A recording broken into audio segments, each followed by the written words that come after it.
بسم اللہ الرحمن الرحیم۔ السلام علیکم ورحمۃ اللہ وبرکاتہ۔ آسان قرآن چینل کے دینی مسائل کے سلسلے کا ایک اہم مسئلہ اور اس کی دینی رہنمائی مفتیان کرام کی فتوے کی روشنی میں پیش خدمت ہے۔ سب سے پہلا سوال تو یہ ہے، کیا خاتون اپنے بال کٹوا سکتی ہے، اپنے سر کے بال کٹوا سکتی ہے، یا خاتون اپنے سر کے بال منڈوا سکتی ہے؟ منڈوا کا مطلب یہ ہوتا ہے کہ سر کے بال مکمل طور پر صاف کروا دینا۔ کٹوا کا مطلب یہ ہے کہ کسی حد تک بال اپنے کم کروانا۔ کیا یہ دونوں چیزیں کروانا جائز ہے اسلام کی نظر میں یا ناجائز ہے؟ دوسرا سوال یہ کہ وہ کون سی صورتیں ہیں جن صورتوں میں عورت اپنے سر کے بال کٹوا سکتی ہے یا منڈوا سکتی ہے؟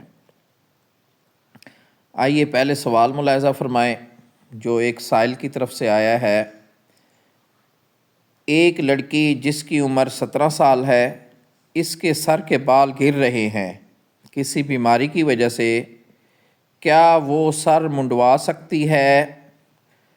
مطلب یہ ہے کہ بال مکمل طور پر ختم کروا سکتی ہے، کٹوا سکتی ہے، یا یہ بیماری ختم ہو جائے؟ تاکہ یہ بیماری ختم ہو جائے یعنی بال گرنا بند ہو جائیں۔ کسی بچی کو ایسی بیماری ہے کہ جس کی وجہ سے اس کے بال گر رہے ہیں، تو کیا وہ اپنے بال مکمل طور پر صاف کروا سکتی ہے تاکہ اس کو یہ بیماری ختم ہو جائے؟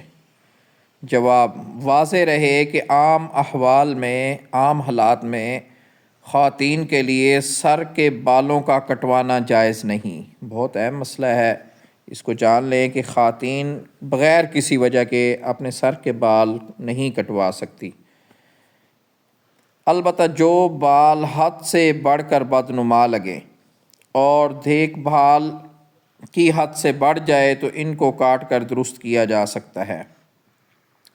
بیماری کی صورت میں علاج معالجہ کے لیے عورت سر کے بال منڈوا یا کم کروا سکتی ہے، اس کی گنجائش ہے۔ البتہ علاج کی شدید مجبوری کے علاوہ خواتین کے لیے سر کے بال منڈوانا ناجائز ہے۔ مطلب بغیر کسی وجہ کے اور معقول وجہ کے نہ خاتون سر کے بال کٹوا سکتی ہے یعنی کہ چھوٹے کر سکتی ہے، نہ منڈوا سکتی ہے، بالکل صاف کروا سکتی ہے۔ اللہ پاک ہمیں دین کی صحیح سمجھ اور عمل کی توفیق نصیب فرمائے، آمین یا رب العالمین۔